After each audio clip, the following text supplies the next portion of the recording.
Hi permaculture pals! For my composting project for day 16, I've decided to make a hybrid between compost tea and biofertilizer with livestock manure, as I didn't quite know where I could get a few handfuls of mature compost. At first I forgot that there was already some material available close at hand, and put the word out on Facebook to find out if anyone in a group I'm in might have some they'd be willing to give me. After getting a few offers, I went out and loaded up a couple of 5-gallon buckets full of somewhat fresh horse manure, and then got some equally fresh chicken manure from another person, and I also made an appointment for tomorrow to pick up some insect frass produced by soldier flies. After some research, I learned that most manures must be cured for anywhere between a few weeks to several months, and I wanted to get something going a bit sooner than that, so I got back to brainstorming on where I could find something a bit more aged. I also learned that insect frass is an exception to the curing time requirement for manures because it contains much more gentle nutrients.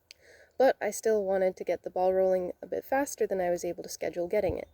Then it finally occurred to me that there was a vacant chicken coop in the front yard still loaded up with manure from last year's occupants, which I know has been well cured by now. So I gathered up a few handfuls into this bucket along with some molasses, flour, nutritional yeast because I don't have brewer's yeast, a small amount of coffee grounds for my French press, some of my urine, raw organic sushi nori because I don't have any kelp, and some old kefir that was a little older than I was willing to drink. I'm now filling the bucket the rest of the way with water, and I'll let it steep for a day or two, and then I'll dilute it when I use it to water the vegetable garden. Here is my bucket.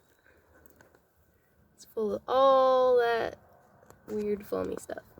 This next photo is all of the same ingredients just after putting them together, and it's pretty bubbly, and in the video right after this you can see how the bubbles started to go away somewhat. Very foamy at first, but the bubbles are starting to die down. Seems very active, smells like molasses.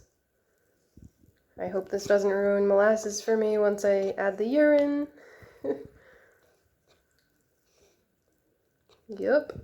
Thanks for watching.